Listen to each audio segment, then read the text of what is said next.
الحمد لله رب العالمين والصلاة والسلام على سيد المرسلين أما بعد فأعوذ بالله من الشيطان الرجيم بسم الله الرحمن الرحيم الصلاة والسلام عليك يا رسول الله وعلى آلك وأصحابك يا حبيب الله الصلاة والسلام عليك يا نبي الله وعلى آلك وأصحابك يا نور الله۔ سرکار مدینہ صلی اللہ تعالی علیہ وآلہ وسلم کا فرمان عالی شان ہے، بے شک بروز قیامت دہشتوں اور دشوار گزار گھاٹیوں سے جلد نجات پانے والا شخص وہ ہوگا جس نے دنیا میں مجھ پر کثرت سے درود پڑھا ہوگا۔ صلو علی الحبیب صلی اللہ تعالی علی محمد صلی اللہ علیہ وسلم۔ فیضان فتاوی رضویہ کے سلسلے میں ہم یہاں پر حاضر ہیں۔ اعلیٰ حضرت امام اہل سنت مجدد دین و ملت مولانا شاہ امام احمد رضا خان علی رحمت الرحمن کی ہستی تاریخ اسلام کی ان عظیم ہستیوں میں سے ہے جنہوں نے امت مسلمہ پر عظیم احسان فرمایا، مسلمانوں کے عقائد کے تحفظ کے لیے، علم دین کے فروغ کے لیے اور تبلیغ دین اور ترویج اسلام کے لیے جن کی خدمات ناقابل فراموش۔ اعلیٰ حضرت علیہ رحمہ کی خدمت دین کا جو بہت نمایاں اور بہت اہم اور بہت عظیم پہلو ہے وہ آپ کی فتویٰ نویسی ہے۔ آپ کے فتاویٰ کا مجموعہ 30 جلدوں کے اندر فتاویٰ رضویہ کے نام سے چھپتا ہے۔ اعلیٰ حضرت علیہ رحمہ کا یہ مبارک مجموعہ فتاویٰ علم کا ایسا عظیم خزانہ ہے کہ جس سے جتنے علم کے موتی چاہیں حاصل کرتے رہیں۔ انہی علم کے موتیوں کے ساتھ آپ کی خدمت میں حاضر ہیں۔ انشاءاللہ عز و جل کوشش کریں گے کہ فتاویٰ رضویہ شریف سے چند فتاویٰ لے کر ان کی تلخیص اور کچھ ان کی شرح کے ساتھ بیان کیا جائے تاکہ اعلیٰ حضرت علیہ رحمہ کے فتاویٰ کی روشنی میں ہم اپنے اندر علم و عمل کا جذبہ بھی پیدا کریں، اپنے عقائد کے اندر پختگی بھی حاصل کریں، اللہ عز و جل کی محبت اور اس کے رسول صلی اللہ تعالی علیہ وآلہ وسلم کی محبت بھی حاصل کریں اور علوم دینیہ کے اس عظیم ذخیرے سے فیض یاب بھی ہوں۔ چنانچہ آج کے سلسلے کے لیے فتاویٰ رضویہ شریف کی 21ویں جلد سے چند فتاویٰ منتخب کیے ہیں۔ اس میں جو پہلا فتویٰ ہے یہ فتاویٰ رضویہ شریف کے صفحہ نمبر 105 پر فتویٰ نمبر 2 ہے۔ سوال یہ کیا گیا، کیا فرماتے ہیں علماء دین اس مسئلہ میں کہ زید کہتا ہے کہ حضور سرور کائنات صلی اللہ تعالی علیہ وآلہ وسلم کی نیاز اگرچہ مال حرام پر ہو پھر بھی حضور قبول فرما لیتے ہیں۔ جیسے کسی امیر کا لڑکا پیدا ہو تو بھاٹ بیکاری وغیرہ جو گھاس کا پودا یا اور کچھ ڈھوئی کے لے کے جاتے ہیں وہ اسے خوشی سے قبول کر لیتا ہے، اسی طرح سرور عالم صلی اللہ علیہ وآلہ وسلم بھی قبول فرما لیتے ہیں۔ خلاصہ کلام سوال کا یہ ہے کہ اگر کوئی مال حرام پر سرکار دو عالم صلی اللہ تعالی علیہ وآلہ وسلم کی نیاز شریف دلاتا ہے تو سرکار صلی اللہ علیہ وسلم اسے بھی قبول فرما لیتے ہیں۔ اعلیٰ حضرت علیہ رحمہ نے اس کا جو جواب ارشاد فرمایا وہ قرآن پاک کی آیات سے مزین، احادیث مبارکہ سے محلہ اور کتب فقہ سے اور کتب عقائد سے اس کو بیان فرمایا یہ قول اس کا غلط صریح و باطل قبیح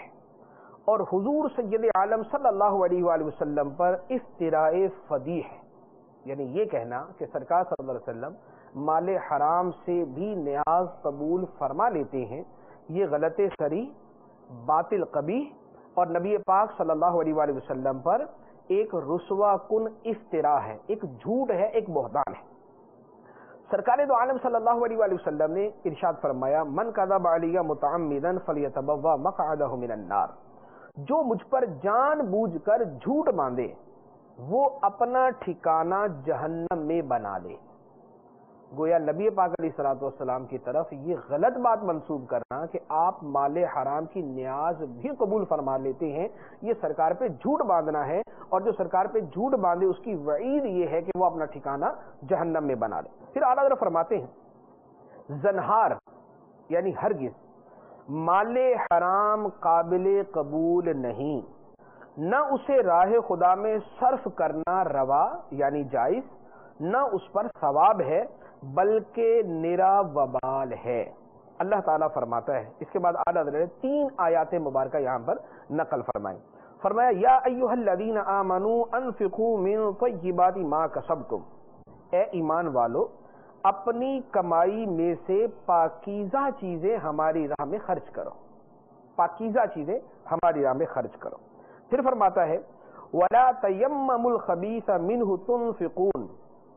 اور خبیث چیز کا قصد نہ کیا کرو کہ اس میں سے ہماری راہ میں اٹھاؤ، یعنی اس میں سے ہماری راہ میں خرچ کرو، ایسا قصد نہ کرو۔ اور فرماتا ہے انما يتقبل اللہ من المتقین، خدا قبول نہیں کرتا مگر پرہیزگاروں سے۔ تو یہ 3 آیات مبارکہ اس مفہوم پر اور اس فتوے کی تائید کے اندر نقل فرمائی کہ سرکار دو عالم صلی اللہ علیہ وآلہ وسلم مال حرام سے نظر و نیاز قبول نہیں فرماتے۔ اس کے بعد اعلیٰ حضرت رحمہ نے متعدد احادیث مبارکہ نقل فرمائی، اور اعلیٰ حضرت رحمہ نے جس انداز میں حدیثیں نقل فرمائی ہیں وہ ایک انتہائی علمی اور ایک تحقیقی انداز ہے، کیونکہ عمومی طور پر تو یہ ہوتا ہے کہ ایک حوالے کے ساتھ ایک حدیث کو بیان کر دیا جاتا ہے اور نیچے اس کا حوالہ دے دیا جاتا ہے، لیکن اعلیٰ حضرت رحمہ نے ایک حدیث کے لیے متعدد حوالے بیان فرمائے، پھر اس کے اوپر جو مختلف روایتوں میں الفاظ کا فرق ہوتا ہے اعلیٰ حضرت علی رحمہ اس کو بھی بیان فرماتے ہیں، اور اس فرق کے بعد پھر علم الحدیث کے اعتبار سے یا اسماء الرجال کے اعتبار سے یعنی فنون حدیث کے اعتبار سے اگر اس حدیث پر کچھ کلام ہو تو اعلیٰ حضرت علی رحمہ اس کو بھی بیان فرماتے ہیں۔ یہاں فرمایا بخاری، مسلم، ترمذی، نسائی، ابن ماجہ، ابن خزیمہ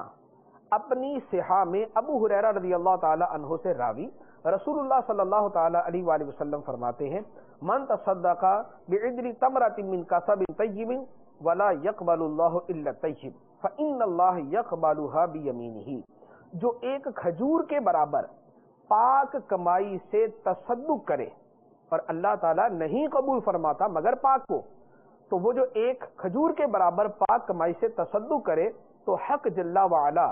اسے اپنے یمین قدرت سے قبول فرماتا ہے۔ جو پاک کمائی سے صدقہ کرے اللہ تعالیٰ اس کو قبول فرماتا ہے، اور اس کے علاوہ اللہ تعالیٰ کسی چیز کو قبول نہیں فرماتا۔ پھر فرمایا وفی روایت ابن ابی وقاص رضی اللہ عنہ ان اللہ طیب لا يقبل الا طیبا، یعنی ایک دوسری روایت میں ہے نبی پاک صلی اللہ علیہ وسلم نے فرمایا بے شک اللہ پاک ہے، پاک ہی کو قبول فرماتا ہے۔ پھر ایک تیسری روایت بیان فرمائی، یہ مسند امام احمد بن حنبل کے حوالے سے ہے کہ حضرت عبداللہ بن مسعود رضی اللہ تعالی عنہ سے روایت سرکار دو عالم صلی اللہ علیہ وآلہ وسلم نے فرمایا لا یکسب عبد مالا من حرام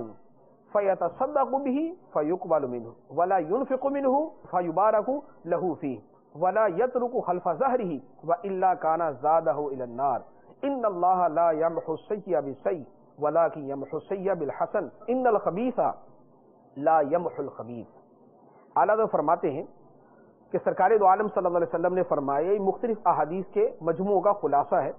فرمایا کہ کوئی بندہ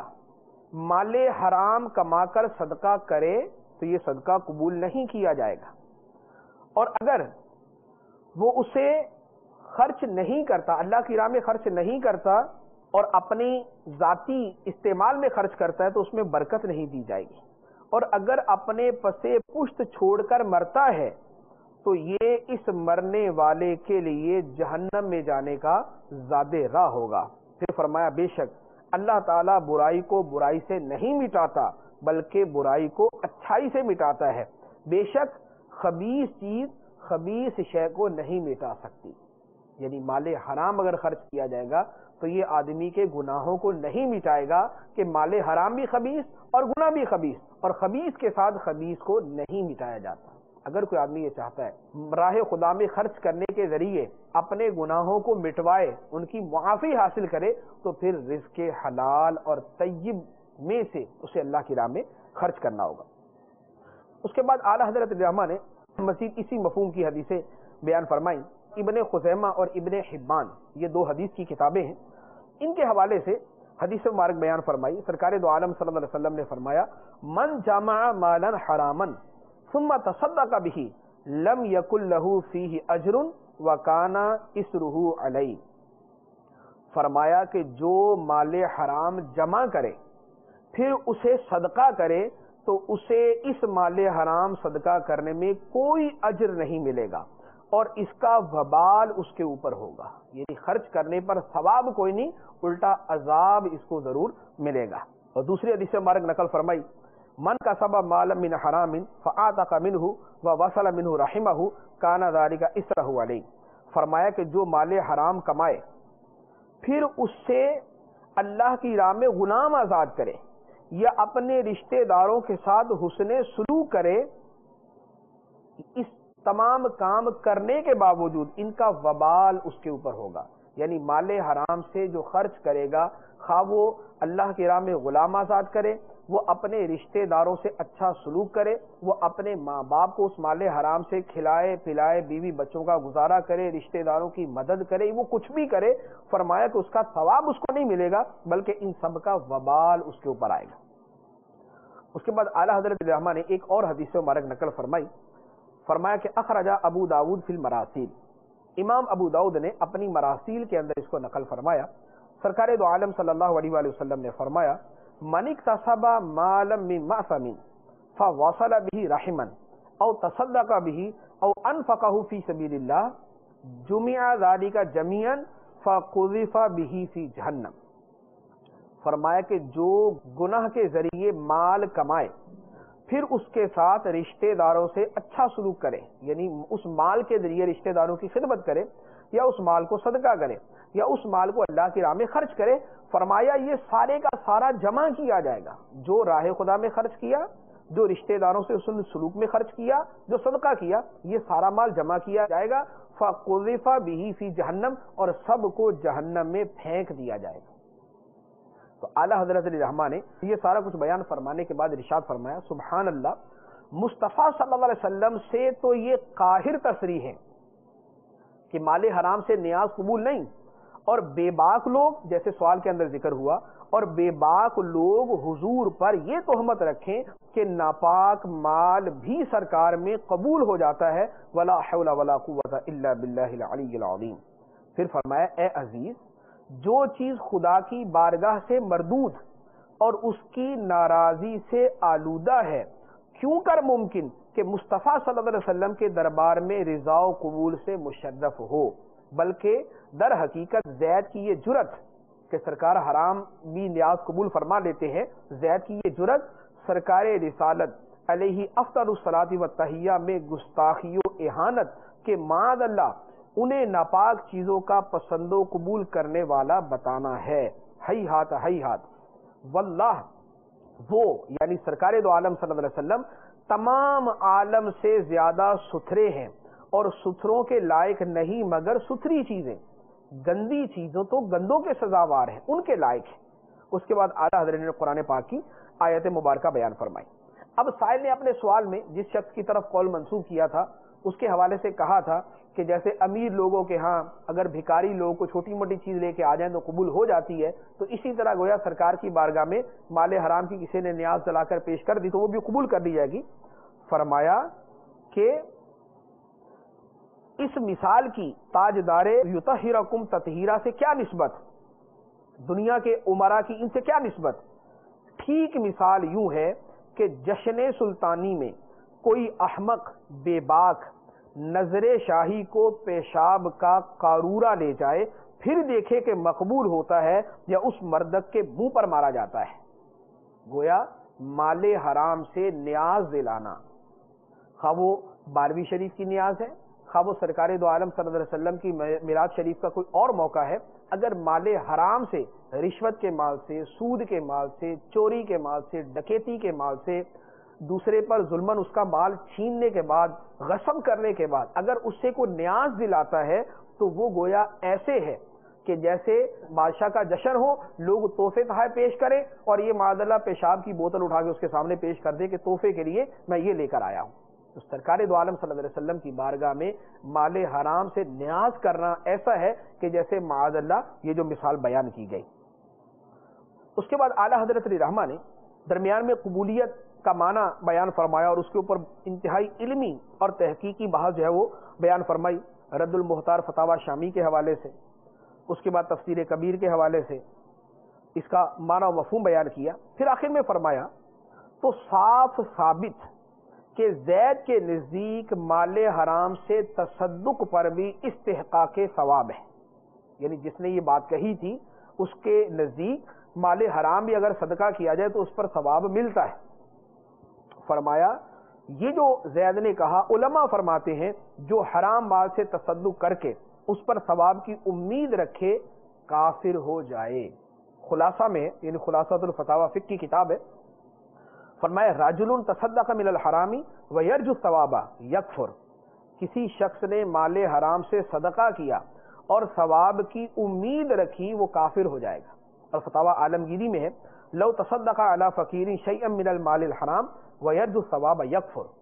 فتاوی عالمگیری میں اگر فقیر پر مال حرام میں کچھ صدقہ کیا اور ثواب کی امید رکھی تو کافر ہو جائے گا۔ اب اعلیٰ حضرت فرماتے ہیں زید پر فرض ہے کہ ایسے خرافات سے توبہ کرے اور اسے از سر نو یعنی نئے سرے سے کلمہ اسلام پڑھنا اور اس کے بعد اپنی عورت سے نکاح جدید کرنا چاہیے۔ یہ اعلیٰ حضرت علیہ رحمہ نے اس حوالے سے فتویٰ بیان فرمایا۔ پورے فتوے سے جو ہمارے سامنے چیز آئی ہے وہ یہ ہے کہ مال حرام سے صدقہ کرنا بھی حرام، مال حرام سے صدقہ کر کے ثواب کی امید رکھنا بھی حرام اور فقہا کے نزدیک کفر۔ تو اب اگر کوئی شخص جس کی کمائی مال حرام سے ہے، ہاں وہ سود کی کمائی ہے یا وہ رشوت کی کمائی ہے یا وہ لوگوں سے مال چھیننے کی کمائی ہے، وہ چوری ڈکیتی کی کمائی ہے یا کسی بھی اور ذریعے سے وہ مال حرام کماتا ہے، اس مال حرام سے اگر وہ صدقہ کرتا ہے، وہ 11ویں کرتا ہے، وہ 12ویں کرتا ہے، وہ نیاز کرتا ہے، اس کا یہ سارے اعمال اللہ کی بارگاہ میں ہرگز قابل قبول نہیں ہیں۔ اب وہ کسی مزار پہ جا کے چادر چڑھائے یا وہ کسی مزار پہ جا کے خرچہ کرے، اگر وہ مال حرام سے ہے تو یہ ہرگز نہ اللہ کی بارگاہ میں قبول، نہ اللہ کے محبوب صلی اللہ علیہ وسلم کی بارگاہ میں قبول، اور نہ یہ اولیاء کرام کی بارگاہ میں مقبول ہوگا۔ راہ خدا میں خرچ کرنا ہے تو مال حلال سے، طیب سے، پاکیزہ مال سے اللہ کی راہ میں خرچ کیا جائے۔ فتاوی رضویہ 21ویں جلد صفحہ نمبر 114 پر فتویٰ نمبر 5 سوال ہے، اللہ تعالیٰ کو عاشق اور حضور پر نور سرور عالم صلی اللہ علیہ وآلہ وسلم کو اس کا معشوق کہنا جائز ہے یا نہیں؟ تو یہاں اصل سوال اللہ تعالیٰ کو عاشق کہنے کے حوالے سے ہے۔ اعلیٰ حضرت رحمہ فرماتے ہیں ناجائز ہے کہ معنی عشق اللہ عز و جل کے حق میں محال قطعی ہے، یعنی عشق کا جو معنی ہے وہ اللہ تعالیٰ کے حق میں قطعی طور پہ ناممکن ہے، اور ایسا لفظ بے ورود ثبوت شرعی یعنی شرعی ثبوت کے بغیر حضرت عزت اللہ تعالیٰ کی شان میں بولنا ممنوع قطعی ہے۔ رد المختار میں ہے یعنی فتاوی شامی میں ہے مجرد ایہام المعنی المحال کافر فی المنع، صرف معنی محال کا وہم بھی ممانعت کے لیے کافی ہے۔ اس کے بعد اعلیٰ حضرت رحمہ نے اسی مسئلے کے اوپر امام علامہ یوسف اردبیلی شافعی علیہ رحمہ کی کتاب کتاب الانوار لاعمال الابرار سے ایک قول نقل فرمایا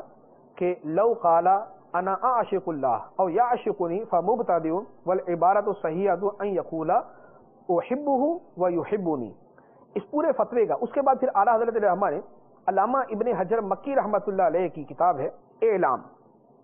اس میں جو ہے اس کا حوالہ دے کر اس کو بیان فرمائے، پھر اپنا قول بیان فرمائے۔ اس فتوے کا جو خلاصہ ہے اس کو تھوڑا سا توجہ سے سمجھنے کی ضرورت ہے۔ بیسیکلی یہاں پر دو لفظ ہیں، ایک ہے لفظ محبت اور ایک ہے لفظ عشق۔ اللہ تعالی بندوں سے، نیک بندوں سے محبت فرماتا ہے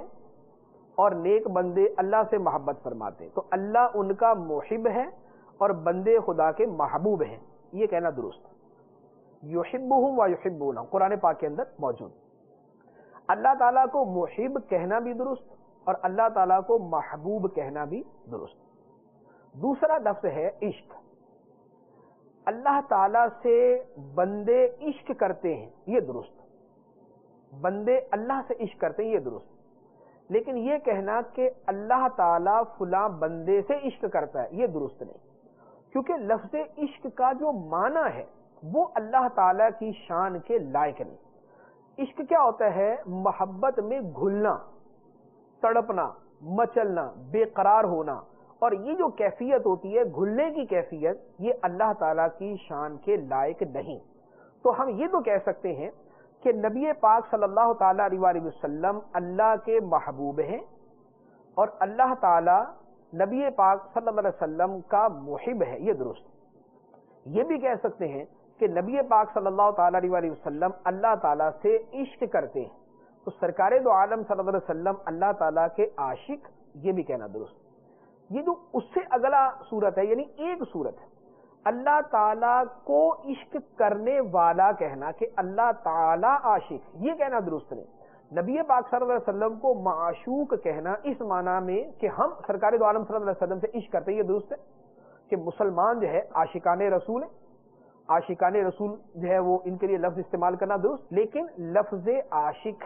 اللہ تعالیٰ کے لیے استعمال کرنا یہ منع۔ تو گویا یہ ان تمام صورتوں کو سامنے رکھا جائے، اللہ تعالیٰ کو محب کہنا درست، محبوب کہنا درست، معشوق کہنا درست، لیکن عاشق کہنا غلط۔ سرکار دو عالم صلی اللہ علیہ وسلم کو محبوب کہنا بھی درست، معشوق کہنا بھی درست، محب کہنا بھی درست اور عاشق الہی کہنا بھی درست۔ تو یہ اعلیٰ حضرت علیہ الرحمہ نے اس فتوے کے اندر بیان فرمایا۔ اس کے بعد اگلا فتویٰ صفحہ نمبر 116 فتاوی رضویہ شریف جلد نمبر 21، فتویٰ نمبر ہے 6۔ سوال ہوا کیا حکم شرع شریف کا اس بارے میں کہ مدینہ شریف کو یثرب کہنا جائز ہے یا نہیں، اور جو شخص یہ لفظ کہے اس کی نسبت کیا حکم ہے، یعنی مدینہ طیبہ کو یثرب کہنا کیسا؟ جیسے آج کل بھی کئی اشعار کے اندر آج کل کے نعت خوان بھی یہ لفظ استعمال کرتے ہیں، تو یہ لفظ استعمال کرنا کیسا؟ اعلیٰ حضرت علیہ رحمہ اس کا جواب دیتے ہوئے ارشاد فرماتے ہیں مدینہ طیبہ کو یثرب کہنا ناجائز و ممنوع و گناہ ہے اور کہنے والا گناہ گار۔ مدینہ طیبہ کو یثرب کہنا ناجائز، ممنوع، گناہ ہے اور کہنے والا گناہ گار۔ رسول اللہ صلی اللہ علیہ وسلم فرماتے ہیں من سمى المدینہ یثرب فلیستغفر اللہ ہی طابہ ہی طابہ۔ مسند امام احمد کی حدیث ہے، سرکار دو عالم صلی اللہ علیہ وسلم نے ارشاد فرمایا جو مدینہ کو یثرب کہے اسے چاہیے کہ استغفار کرے، اللہ تعالیٰ سے معافی مانگے۔ مدینہ تو طابہ ہے، طابہ ہے یعنی پاکیزہ ہے، پاکیزہ ہے۔ یہ حدیث مبارک میں خود سرکار دو عالم صلی اللہ علیہ وسلم نے ارشاد فرمایا۔ اس کے بعد فرمایا کہ علامہ مناوی تحسیر شرح جامع صغیر میں فرماتے ہیں فَتَسْمِيَتُهَا بِذَلِكَ حَرَامٌ لِأَنَّ الْإِسْتِغْفَارَ إِنَّمَا هُوَ عَنْ خَطِيئَةٍ، کہ مدینہ منورہ کو یثرب کہنا، مدینہ کا نام یثرب رکھنا یہ حرام، کیونکہ حدیث میں استغفار کرنے کا حکم دیا اور استغفار جو ہے یہ گناہ سے ہی ہوتی ہے۔ اس کے بعد ملا علی قاری رحمۃ اللہ علیہ مرکات شریف میں فرماتے ہیں قد حکی عن بعض السلف تحریم تسمیۃ المدینہ بیثرب ویؤیدہ ما رواہ احمد، فرمایا کہ بعض سلف صالحین سے یہ حکایت کی گئی ہے کہ مدینہ منورہ کو یثرب کہنا حرام، اور ملا علی قاری فرماتے ہیں کہ اس بات کی تائید وہ روایت کرتی ہے جو امام احمد نے روایت کی، جو ابھی ہم نے بیان کی۔ اب اس کے اوپر ایک سوال ہے، سوال یہ ہے کہ مدینہ منورہ کو یثرب کہنا تو قرآن پاک میں بھی موجود ہے۔ قرآن پاک کے اندر اللہ تبارک و تعالی نے بیان فرمایا وَإِذْ قَالَ طَائِفَةٌ مِّنْهُمْ يَا أَهْلَ يَثْرِبَ لَا مُقَامَ لَكُمْ، کہ جب ان میں سے ایک گروہ نے کہا اے یثرب کے رہنے والوں، تو جب قرآن پاک کے اندر مدینے کو یثرب کہا گیا تو ہمیں کہنا کیوں ممنوع؟ تو اعلیٰ حضرت علیہ الرحمہ اس کا جواب دیتے ہیں کہ قرآن عظیم میں کہ لفظ یثرب آیا وہ رب العزت جل وعلا نے منافقین کا قول نقل فرمایا ہے. یعنی قرآن پاک کے اندر یثرب کہنا بھی اللہ تعالیٰ نے نام رکھنے کے طور پر نہیں بلکہ منافقین کے قول کو نقل کیا. تو گویا مدینے کو یثرب جو کہنے والے تھے وہ منافق تھے اور ان منافقوں کا قول اللہ تعالیٰ نے قرآن پاک کے اندر بیان فرمایا. اس کے بعد فرمایا کہ سرکار دو عالم صلی اللہ علیہ وسلم نے خود ارشاد فرمایا, چنانچہ بخاری اور مسلم کی حدیث مبارک ہے, یقولون یثرب وہی المدینہ. سرکار فرماتے ہیں کہ یہ منافق یثرب کہتے ہیں حالانکہ یہ تو مدینہ ہے, یعنی اس کو مدینہ کہا جائے گا, یثرب ہرگز نہیں کہا جائے گا. پھر سرکار دو عالم صلی اللہ علیہ وسلم نے ارشاد فرمایا, دوسری حدیث مبارک ہے, مسند احمد کے حوالے سے ہے, مسلم شریف میں ہے اور نسائی شریف کے اندر حضرت جابر بن سمرہ رضی اللہ تعالیٰ عنہ سے, ان اللہ تعالی سم المدینہ طابہ, بے شک اللہ تعالیٰ نے مدینے کا نام طابہ رکھا. طابہ کا مطلب پاکیزہ, پاکیزہ. اس کے بعد ملا علی قاری رحمۃ اللہ علیہ کی مرقات شریف کا حوالہ ہے, پھر امام نبوی کا حوالہ بھی اسی کے حوالے سے بیان کیا گیا. اب یہاں پر ایک اور سوال یہ ہے کہ بہت سارے ایسے اکابر بزرگان دین گزرے ہیں جن کے اشعار میں مدینہ منورہ کے لیے لفظ یثرب موجود ہے. اب اکابر ائمہ دین ہے, بڑے بڑے بزرگان دین, اور ان کے اشعار کے اندر لفظ یثرب موجود, تو جب انہوں نے یہ کہا تو اس کا مطلب کہ جائز ہے. تو اعلیٰ حضرت رحمہ فرماتے ہیں کہ بعض اشعار اکابر میں کہ یہ لفظ واقع ہوا, ان کی طرف سے عذر یہی ہے کہ اس وقت اس حدیث و حکم پر اطلاع نہ پائی تھی, یعنی انہیں اس حدیث کا پتہ نہیں تھا اور اس حکم شرعی کا علم نہیں تھا, اس وجہ سے انہوں نے لفظ یثرب استعمال کیا. جو مطلع ہو کر کہے اس کے لیے کوئی عذر نہیں, جس کو پتہ ہے کہ حدیث میں حکم یہ دیا گیا ہے, اب اس کے باوجود اگر وہ یثرب کا لفظ کہتا ہے تو اس کے لیے کوئی عذر نہیں ہے. پھر فرمایا کہ ما ھذا, اور پھر اس کے ساتھ یہ بات بھی ہے کہ شرع مطہر یعنی شریعت مطہرہ شعر وغیر شعر سب پر حجت ہے, شعر شرع پر حجت نہیں ہو سکتا. یعنی اگر کسی کے شعر کے اندر لفظ یثرب آ گیا تو وہ شعر جو ہے وہ شرع کے اوپر حجت نہیں بن جائے گا بلکہ شرع ہی اس کے اوپر حجت رہے گی اور یہ اس شعر کہنے والے کی خطا شمار کی جائے گی. اس کے بعد اعلیٰ حضرت رحمہ نے شیخ محقق شیخ عبد الحق محدث دہلوی رحمۃ اللہ علیہ کے حوالے سے ایک لمبا جو ہے وہ اقتباس اشیعۃ اللمعات مشکات کی شرح ہے, اس کے حوالے سے نقل فرمایا کہ شیخ محقق علی رحمہ نے بھی یہی فرمایا کہ یثرب کہنا منع ہے کیونکہ اس کے اندر ہلاکت اور فساد کا معنی پایا جاتا ہے, اور قرآن پاک کے اندر جو کہا گیا وہ منافقین کے حوالے سے ہے. بلکہ امام بخاری رحمۃ اللہ علیہ کے حوالے سے شیخ محقق علیہ رحمہ نے ایک حدیث نقل کی, فرماتے ہیں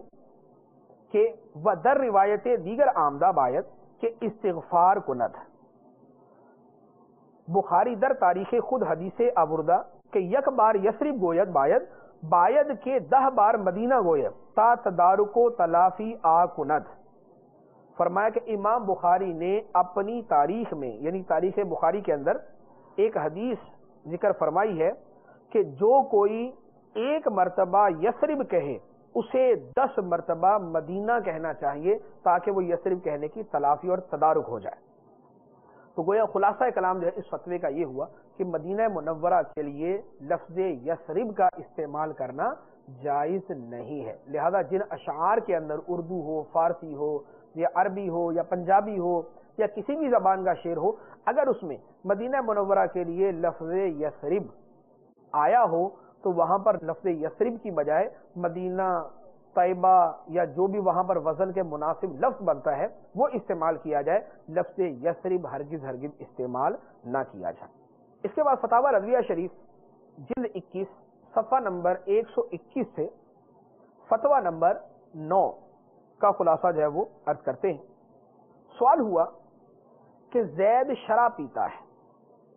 اور زید نے عمرو کو ورغرا کر شراب پلائی, وہ بھی پینے لگا. تھوڑے عرصے میں زید تائب ہوا اور قطعاً شراب چھوڑ دی مگر عمرو پیتا رہا, تو کیا عمرو کے مواخذہ میں زید بھی پکڑا جائے گا؟ اگر پکڑا جائے گا تو زید کے بچنے کی کون سی صورت ہے؟ یعنی سوال کا خلاصہ ہی ہوا ایک شخص شراب پیتا تھا اور اس نے دوسرے آدمی کو بھی شراب پر لگا دیا,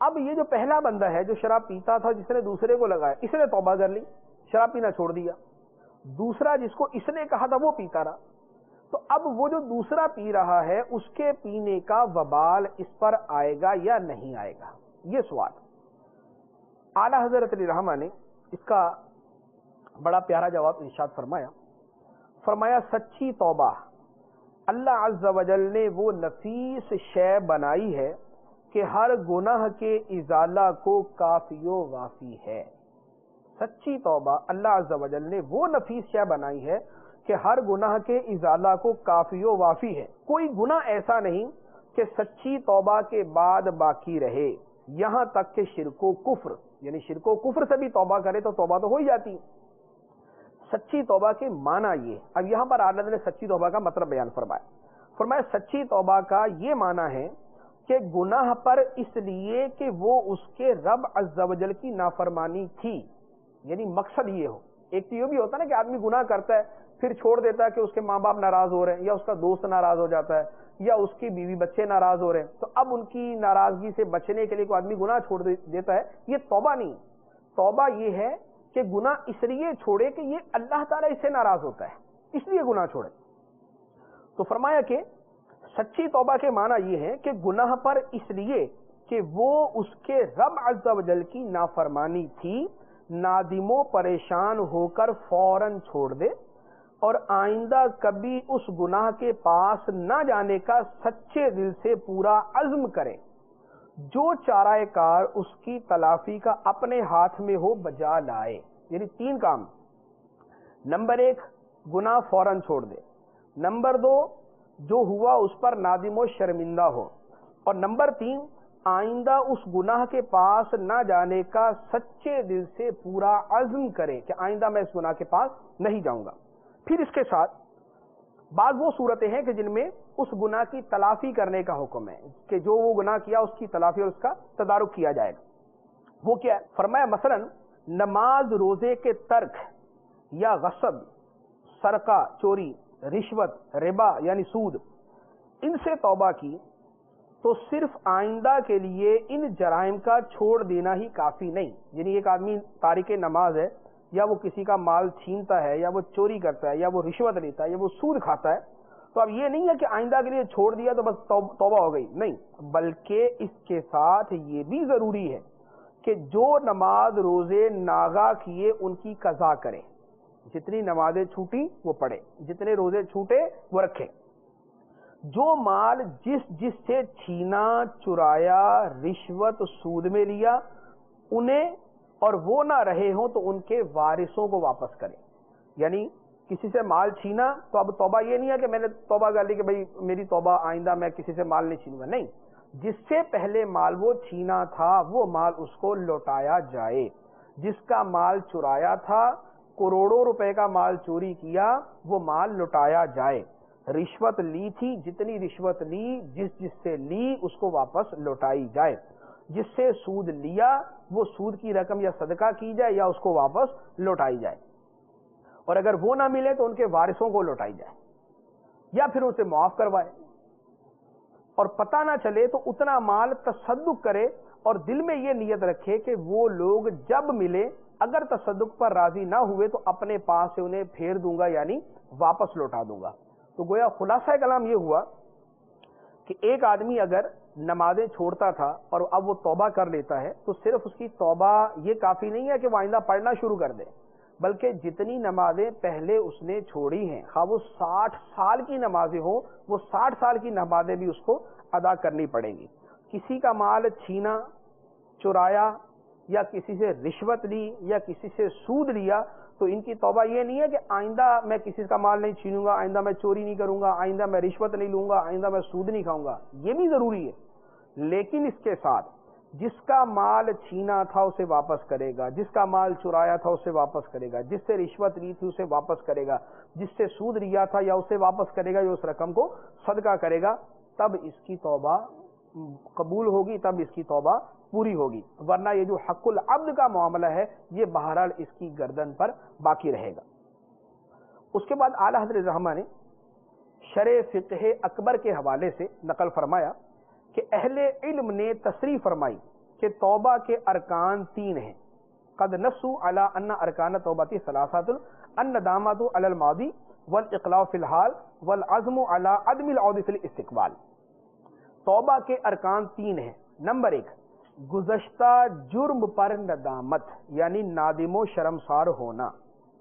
نمبر 2، موجودہ طرز عمل کو دوست رکھنا یعنی جو اب اور گناہ کا ازالہ ہو بیخ کنی کرنا، یعنی اچھے عمل کو اب دوست رکھے اور گناہ کا ازالہ کرے، اس کی بیخ کنی کرے. نمبر 3، آئندہ کے لیے گناہ نہ کرنے کا پختہ عزم کرنا. یہ 3 ارکان جو ہیں یہ توبہ کے ہیں. یہ کرے گا پھر گناہوں کی تلافی کرے گا، معاملات کی تلافی کرے گا، تو اس کے بعد جو ہے اس کی توبہ مکمل ہوگی. تو جو آدمی یوں توبہ کرتا ہے تو اللہ تبارک و تعالی اس کی توبہ قبول فرماتا ہے. اعلی حضرت علیہ الرحمہ اس کے بارے میں فرماتے ہیں کہ والمرجو من فضلہ وکرمہ ان یرضى خصماؤہ من خزائن احسانہ فانہ جواد کریم رؤوف الرحیم. کہ جہاں پر آدمی حق کی ادائیگی سے عاجز آ جائے اور نہ کر سکے اور بندہ اس کے لیے توبہ استغفار کرے تو اللہ تعالیٰ اس کی بھی توبہ قبول فرما لے گا. تو خلاصہ کلام یہ ہوا کہ توبہ کے لیے سابقہ گناہ کو اللہ سے ڈرتے ہوئے فوراً چھوڑنا پڑے گا، شرمندہ ہونا پڑے گا،